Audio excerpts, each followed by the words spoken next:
আল্লাহু আকবার, আল্লাহু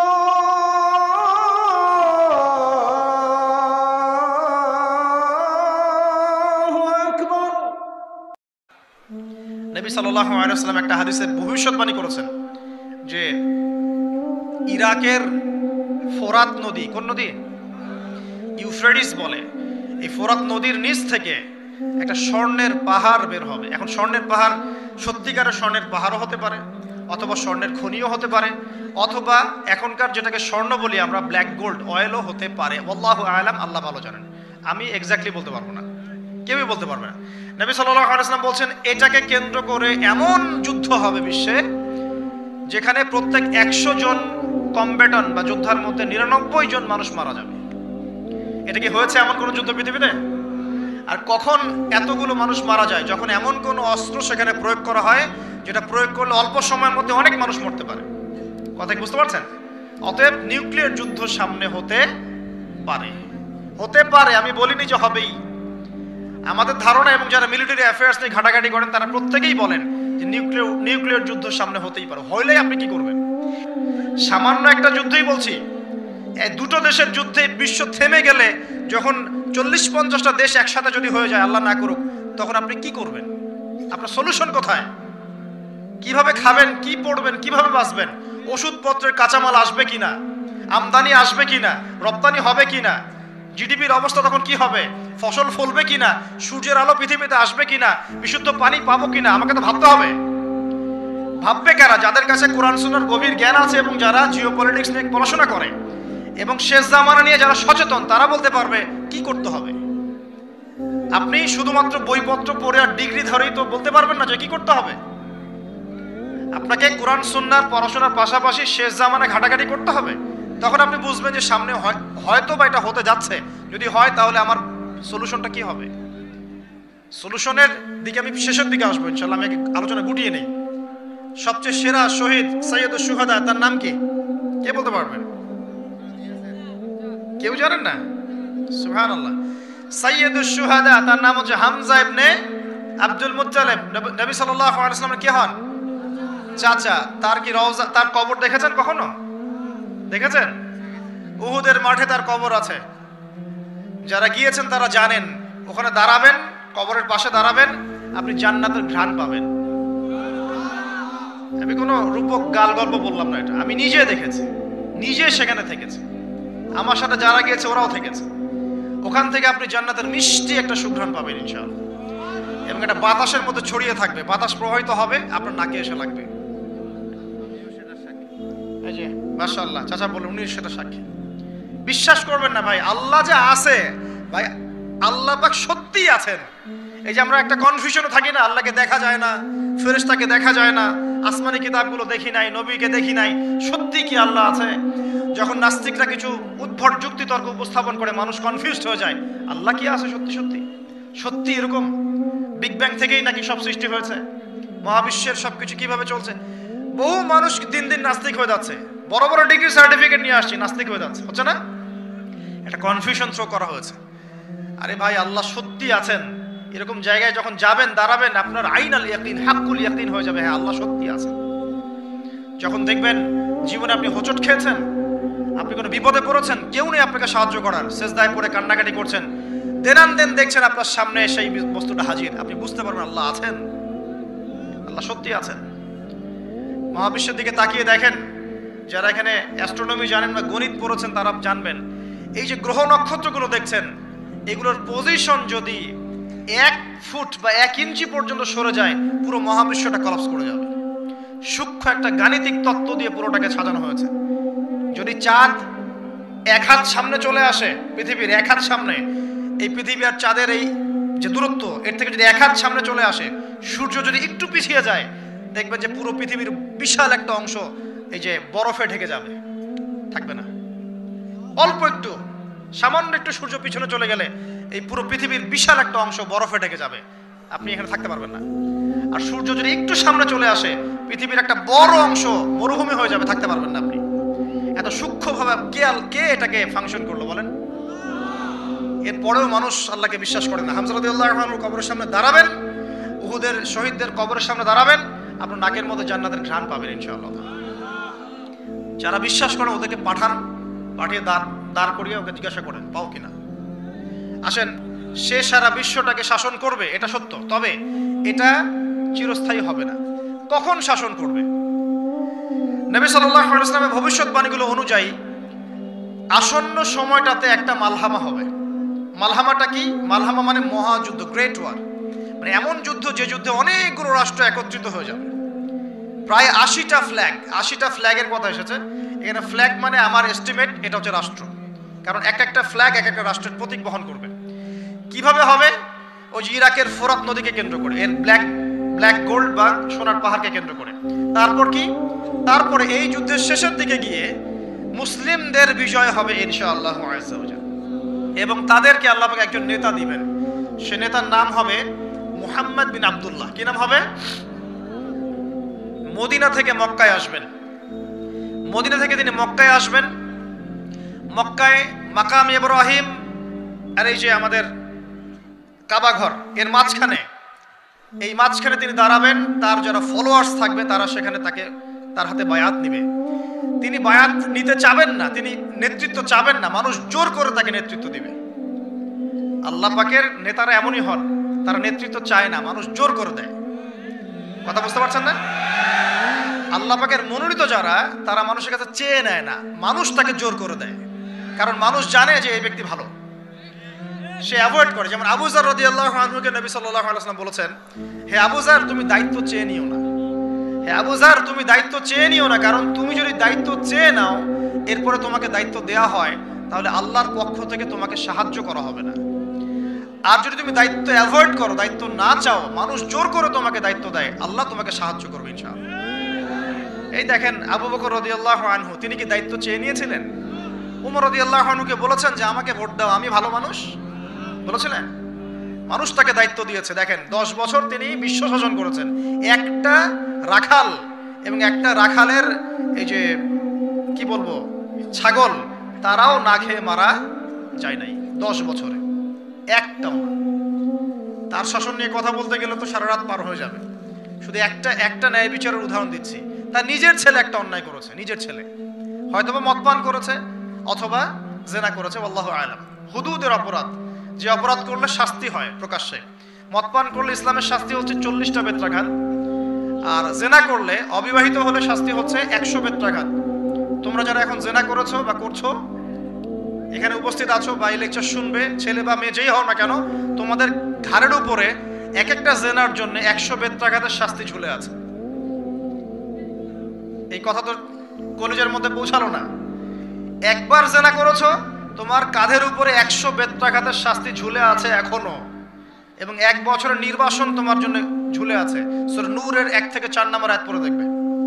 আর যারা বিবাহিত ব্যক্তি, যে দেবর ভাবি জেনা করেছেন, দুলাভাই শালি জেনা করেছেন, হ্যাঁ, এই প্রতিবেশীর স্ত্রীর সাথে জেনা করেছেন, অমুক কর্মকর্তার স্ত্রীর সাথে জেনা করেছেন, আপনারা পৃথিবীতে বেঁচে থাকার অধিকার হারিয়ে ফেলেছেন।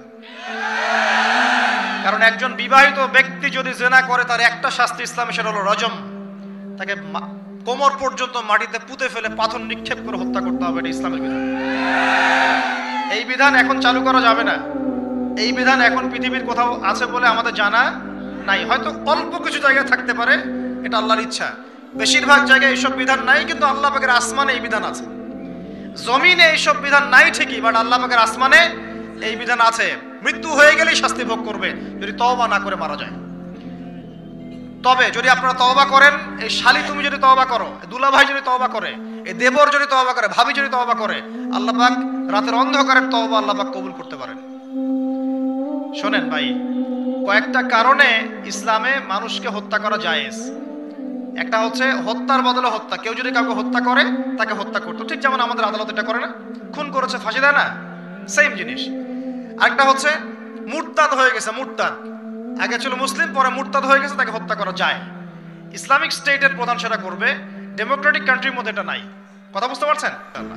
এটা থাকবে ঈসা ইবনে মারিয়ামের যুগে, এটা ছিল উমর রাদিয়াল্লাহু আনহুর যুগে, ইসলামী খেলাফার সময়, এখন নাই। আচ্ছা, তবে তাদের বাঁচার সুযোগ আছে, তাদের বেঁচে থাকার সুযোগ আছে। মনে করেন কেউ কাউকে হত্যা করেছে, এসে পরিবারবর্গকে বলছে যে আমার ভুল হয়ে গেছে, আমাকে মাফ করে দেন, আমি আপনার সন্তানকে হত্যা করেছিলাম, আমি মুক্তিপণ রক্তপণ দিতে রাজি আছি। এখন যদি পিতা মাতা বলে ঠিক আছে রক্তপণ দিয়ে দাও, আমরা মাফ করে দিলাম, তাহলে এর বাঁচার অধিকার আছে, বেঁচে থাকতে পারবে। বুঝতে পারছি আমি? অপশন আছে। আবার কেউ যদি মুরতাদে করে স্টেটমেন্ট দিচ্ছে ইসলাম মানি না, কোরআন মানি না, সুন্নাহ মানি না বলছে, ওকে আপনাকে বন্দি করে জেলখানায় রাখতে হবে এবং তাকে আপনাকে শর্ত দিতে হবে, তুমি কি জেনে শুনে সজ্ঞানে এটা বলছো না ফিরে আসবে কথা থেকে? সে যদি বলে আমি আমার কথা থেকে ফিরে আসলাম, আমি আসলে এগুলো বলেছিলাম, এখন ফিরে আসলাম, আমি তওবা করলাম, তার বেঁচে থাকার অধিকার আছে। বাট কিন্তু একজন বিবাহিত ব্যক্তি যদি জেনা করে ফেলে, নাউযুবিল্লাহ, যে দেবর ভাবি শালিদুল্লাহ ভাই তোমরা শুনো, যদি বিবাহিত কোনো ব্যক্তি জেনা করে ফেলে, সে যদি খাস তওবা করে আল্লাহ পাকের কাছে, আল্লাহ পাক যদি তার সমস্ত গুনাহ মাফ করে দেন, তারপরেও যদি তার এই মামলাটা ইসলামিক কোর্টে চলে আসে, তাহলে তাকে রজম করতেই হবে, বেঁচে থাকার অধিকার নাই। আমি দলিল দিচ্ছি, শোনেন। নবী সাল্লাল্লাহু আলাইহি ওয়াসাল্লামের একজন সাহাবী, মহিলা সাহাবী, তিনি পাপ করে ফেলেছেন। কি করেছেন? জেনা করে ফেলেছেন। বিবাহিত ব্যক্তি ছিলেন। নবীর কাছে এসে বলছেন, ইয়া রাসূলুল্লাহ তাহহিরনি, আমাকে পবিত্র করুন, আমি অন্যায় করেছি। নবী সাল্লাল্লাহু আলাইহি ওয়াসাল্লাম বলছেন, মুখ ফিরিয়ে নিচ্ছেন, একবার ডান দিকে মুখ ফিরাচ্ছেন, একবার বাম দিকে মুখ ফিরাচ্ছেন। নবী শুনতে যাচ্ছেন না, কারণ এটা কোর্টে চলে আসলেই বিপদ। নবীজি বলছেন, বাসায় যাও, বাসায় যাও, তওবা করো, আল্লাহর কাছে তওবা করো, আল্লাহ মাফ করে দিবে। বাসায় চলে যাও, বাসায় চলে যাও, তওবা করো, আল্লাহ মাফ করে দিবে। সে মহিলা বলছে, না ইয়া রাসূলুল্লাহ, আমি অনেক বড় অন্যায় করেছি, আমাকে পবিত্র করুন। আপনি পবিত্র না করেন তাহলে পরকালে আল্লাহ আমাকে শাস্তি দিবেন, আমাকে পবিত্র করুন। নবী সাল্লাল্লাহু আলাইহি ওয়াসাল্লাম শেষে বলছেন, তুমি কি এমন কোনো কাজ করেছো? সুরমা দানি থেকে সুরমা বের করার সময় আমরা যেভাবে বের করে চোখে দিই, এমন কোনো কাজ কি করেছো? বুঝতে পারছেন? বুঝেন নাই? তোমরা কি ফিডার খাও নাকি? তাহলে সুরমা দানি থেকে সুরমা বের করার সময় আমরা যেভাবে বের করি, তুমি কি এমন কোনো কাজ করেছো? সাহাবী মাথা নাড়ে বলছেন, হ্যাঁ এমন কোনো কাজ করেছি। এবার নবী সাল্লাল্লাহু আলাইহি ওয়াসাল্লাম বললেন, বাসায় যাও। তুমি গর্ভবতী হয়েছো? হ্যাঁ। বাচ্চা খালাস করো, তারপরে এসো, তোমার বিচার করে দেওয়া হবে ইনশাআল্লাহ। সেই মহিলা বাসায় ফিরে গেল, তওবা করতে থাকলো, তার গর্ভের সন্তান বড় হতে লাগলো। এক পর্যায়ে সন্তান জন্ম হলো। সন্তান জন্ম হওয়ার পর সে এসে বলছে, ইয়া রাসূলুল্লাহ, এই যে কোলের বাচ্চা, এই যে 3 দিন আগে 4 দিন আগে হয়েছে সন্তান, আমাকে এখন পবিত্র করে দিন, আমাকে শাস্তি দিয়ে পবিত্র করুন। নবী সাল্লাল্লাহু আলাইহি ওয়াসাল্লাম বাচ্চা দিকে তাকিয়ে বলছেন যে এই বাচ্চাকে দুধ পান করাতে হবে, 2 বছর এই বাচ্চাকে দুধ পান করাবে, বাচ্চা যখন শক্ত কিছু খাওয়া শিখবে তখন এসো, তখন বিচার করে দেব। তিনি পাঠিয়ে দিলেন। 2 বছর পর এই মহিলা আবার এসে হাতে ওই যে কোলের বাচ্চা, রুটি আছে, বাচ্চার হাতে একটা কি আছে? রুটি, বাচ্চা রুটি খেতে পারে। এবার তিনি নবী সাল্লাল্লাহু আলাইহি ওয়াসাল্লামকে বলছেন, ইয়া রাসূলুল্লাহ, এই যে আমার বাচ্চা এখন রুটি খেতে পারে, আমাকে এখন পবিত্র করুন। নবী সাল্লাল্লাহু আলাইহি ওয়াসাল্লাম একজন মুসলিমকে বললেন, এই বাচ্চার দায়িত্ব কে নিতে পারবে? একজন মুসলিম সাহাবী বললেন যে আমি নিব ইয়া রাসূলুল্লাহ। তখন তার হাতে বাচ্চাকে সুপর্দ করা হলো। বাচ্চাকে সুপর্দ করার পর এই মহিলাকে নিয়ে যাওয়া হচ্ছে এবং সাহাবীকে বলা হলো, অন্যান্য সাহাবীদেরকে বলা হলো, তোমরা এই মহিলাকে নিয়ে যাও, নিয়ে গিয়ে রজম করো, অর্ধেক মাটিতে পুঁতে ফেলে পাথর নিক্ষেপ করে হত্যা করো। এবার সাহাবীরা এই কাজ করছেন। খালিদ বিন ওয়ালিদ রাদিয়াল্লাহু আনহু, বিখ্যাত বীর সাহাবী, তিনি তখন মুসলিম হয়েছেন এবং অনেক যুদ্ধের নেতৃত্ব দিচ্ছেন। তিনি একটা পাথর নিক্ষেপ করেছেন। এই নিক্ষিপ্ত পাথরের আঘাতে রক্তের ফিনকি ছিটকে এসে খালিদ বিন ওয়ালিদ রাদিয়াল্লাহু আনহুর এই যে কাপড়ের মধ্যে পড়েছে। তখন খালিদ বিন ওয়ালিদ রাদিয়াল্লাহু আনহু তিনি বলছেন, ছি, আমার কাপড়ে একজন ব্যভিচারী নারী রক্ত পড়লো, এরকম একটা স্টেটমেন্ট তিনি করেছেন। তখন নবী সাল্লাল্লাহু আলাইহি ওয়াসাল্লাম রাগ করে বলেন, এ খালিদ, তুমি থামো, তুমি জানো এই মহিলা অন্যায় করার পর এমন তওবা আল্লাহর কাছে করেছে, এত বেশি তওবা সে আল্লাহর কাছে করেছে, এত বেশি তওবা আল্লাহর কাছে করেছে বিগত এই সময়গুলোতে, এই তওবা যদি পুরো মদিনাবাসীর মধ্যে ভাগ করে দেওয়া হয় তবুও কম হবে। এবং সেই মহিলা এখন জান্নাতে আছে, জান্নাতে নদীতে সাঁতার কাটছে ইনশাআল্লাহ। আমি বুঝাতে পারলাম কিনা? এই মহিলাকে আল্লাহ পাক মাফ করে দিয়েছেন, তিনি জান্নাতে আছেন ঠিকই, দুনিয়াতে তার বিচার নবীজি করেছেন তারপরেও। আমি কি বুঝাতে পারলাম যে বিবাহিত ব্যক্তি ব্যভিচার করলে কিরকম শাস্তি হবে?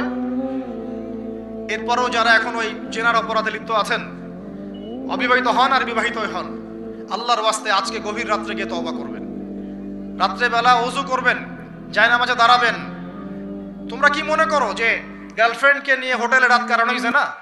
তুমি যে তার হাত ধরে ঘুরছো এটাও জানা, তুমি তার সাথে কফি খাচ্ছ এটাও জানা করছো, তুমি নোট এক্সচেঞ্জ করতে গিয়ে ওর সাথে যে প্রেমের লেটার্স এই করছো এটা জানা করছো, রাত্রেবেলা রাত জেগে কথা বলছো জানা করছো, তুমি ওর দিকে খারাপ নজরে তাকাচ্ছ জানা করছো, তুমি ওর সাথে যা যা করছো সবই জানা হচ্ছে। আর আমরা তো এখন এটাকে ফ্যাশন মনে করি। আমরা মনে করি যে ছেলে মেয়ে একসাথে পড়বে, কোনো সমস্যা নাই, কোনো সমস্যা, এটা এগিয়ে যাওয়ার যুগ। এটা এখন কি নিজের ইজ্জত সম্ভ্রম বিসর্জন দিয়ে এগিয়ে যেতে হবে? এটাকে আমরা এগিয়ে যাওয়া বলছি। অথচ যদি প্রাপ্তবয়স্ক, গভর্নমেন্টের আইনে কি আছে 21 বছর না ছেলেদের, 21 বছর, আর মেয়েদের কত 21-18 হওয়ার পরেও যদি কেউ বিয়ে করতে চায়, সমাজ তাকে মেনে নিতে যাচ্ছে না। সমাজ বিয়েটাকে কঠিন করছে, জেনাকে সহজ করছে। যত বেশি বিয়েকে কঠিন করবেন জেনা তত বাড়তে থাকবে। আর বিয়ের সময় দেখা যায় মনে হয় যে মেয়ের বাবা মেয়েকে বিক্রি করছে, আর ছেলের বাবা হচ্ছে একটা মেয়ে কিনছে। মেয়ে বিক্রি করার সময় মোহর দিচ্ছে 10 লাখ 15-20 লাখ, ম্যাডাম মেয়েটাকে বিক্রি করা হচ্ছে।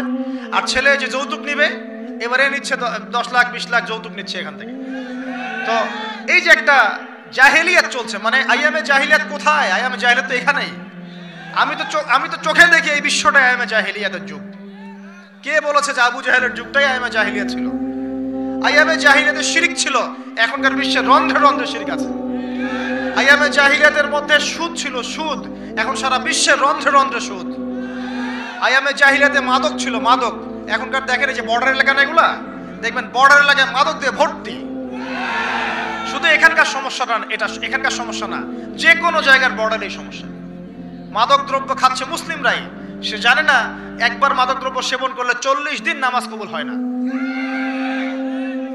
কেউ যদি মাদক দ্রব্য সেবন করে এবং এই অবস্থায় সে মৃত্যুবরণ করে, রাসূলুল্লাহ সাল্লাল্লাহু আলাইহি ওয়াসাল্লাম বলেছেন তাকে আল্লাহ পাক তিনাতুল খাবাল পান করাবে। সাহাবীরা জিজ্ঞাসা করছেন তিনাতুল খাবাল কি ইয়া রাসূলুল্লাহ? নবীজি বলছেন এটা জাহান্নামীদের রক্ত, মাংস, পুজের একটা মিশ্রণ, একটা পানীয়। আমরা কি খেতে চাই? আজকে থেকে তওবা করবেন, কোন রকম মাদক দ্রব্যের সাথে সংশ্লিষ্ট থাকবেন। আল্লাহ পাক হেফাজত করুন, আমিন। আইয়ামে জাহিলিয়াতে মাদক ছিল, এখনো সেটা আছে। গোত্রীয় হানাহানি ছিল, এখনো আছে। আইয়ামে জাহিলিয়াতে নারীর অবমাননা ছিল, এখন গলিতে গলিতে নারীর অবমাননা হচ্ছে। কোথায় মেয়ের স্বাধীনতা? কোথায় মেয়ের ইজ্জতের স্বাধীনতা আছে? একজন বড় ক্ষমতাধর ব্যক্তিও তার স্ত্রীকে রাস্তায় একা ছাড়তে সাহস পাচ্ছেন না এখন, না জানি কি হয়ে যায় রাস্তা ছাড়লে। তাহলে কোথায় নারীর স্বাধীনতা? কি বুঝাচ্ছেন? যখন একজন মুসলিম নারী খাস পর্দা করে বাসা থেকে বের হচ্ছে, ওর দিকে বাঁকা চোখে তাকাচ্ছেন যে কেন পর্দা করবে, কেন পিছিয়ে যাচ্ছে, এরা মৌলবাদী, এরা সন্ত্রাসী, এইসব কথা কেন বলছেন? আপনার আমার মা বোন যদি খাস পর্দায় থাকে, ওদের ইজ্জত আপনার সুরক্ষিত থাকবে ইনশাআল্লাহ তাআলা। হ্যাঁ, আমরা এটা বিশ্বাস করি যে আল্লাহ রাব্বুল আলামিন যে বিধানটা দিয়েছেন এর মধ্যে চূড়ান্ত কামিয়াবি আছে, এর বাইরে কোনো কামিয়াবি নাই। তবে এটা স্বীকার করছি যে বোরখা, জুব্বা, দাড়ি, টুপি রেখেও এক শ্রেণীর মানুষ অন্যায় করে, অবশ্যই অন্যায় করে। কিছু মানুষের অন্যায়ের কারণে পুরো ইসলামকে কলুষিত করতে হবে কেন? আমি স্বীকার করছি যে বোরখা পরেও কিছু মানুষ খারাপ কাজ করে। আমি স্বীকার করছি দাড়ি, টুপি, পাগড়ি, জুব্বা নিয়েও মানুষ খারাপ কাজ করে না? কিছু মানুষের খারাপ কাজের কারণে কি আমরা পুরো ইসলামটাকে কলুষিত করব নাকি? আল্লাহ পাক বিধান দিয়েছেন পর্দার, প্রিয় মা বোন পর্দা অবশ্যই করবেন। আপনার পোশাকটা এমন হবে না যে পোশাকটা পরেও আপনার দেহের কাঠামো বোঝা যায়, এটা চলবে না। আপনার পোশাকটা এমন হবে না যে পোশাকটা পরলে বাহির থেকে ভিতরের অঙ্গ প্রত্যঙ্গ দেখা যায়। আপনার পোশাক এমন হবে না যে পোশাকটা পুরুষের পোশাকের সাথে সাদৃশ্য আছে। আবার এমন পোশাকও পরা যাবে না যেটা অমুসলিমদের পোশাকের সাথে সাদৃশ্য আছে। আপনার দিন আপনার জন্য, তাদের দিন তাদের জন্য। তাকওয়ার পোশাক, এখানে একটা কথা না বললেই নয়। মহাকাশে মানে মহাবিশ্বে সর্বপ্রথম আমাদের পিতা আর মাতা আদম এবং হাওয়া আলাইহিমুস সালাম, তাদেরকে কিন্তু নগ্ন করে দিয়েছিল কে জানেন? শয়তান। আল্লাহ পাক বলেছেন ওয়ালা তাকরাবা হাযিহিশ শাজারা, তোমরা এই গাছের কাছে যাবে না। যখনই ইবলিস প্ররোচনা দিয়েছে, ফালাম্মা যাকাশ শাজারা, যখনই তারা গাছের কাছে গিয়েছেন, বাদাত লাহুমা সাওআতিহিমা, তাদের লজ্জাস্থানটা উন্মুক্ত হয়ে গেছে, পোশাক খুলে পড়ে গেছে। আমাদের পিতা মাতাকে মহাবিশ্বে নগ্ন করে দিয়েছে কে? ইবলিস। তাহলে এখন দুনিয়াতে যারা মুসলিমদের গা থেকে কাপড় খুলে ফেলতে চায় এরা কার এজেন্ট? বুঝতে পারছেন না? অতএব শয়তানের পাল্লায় পড়েন না।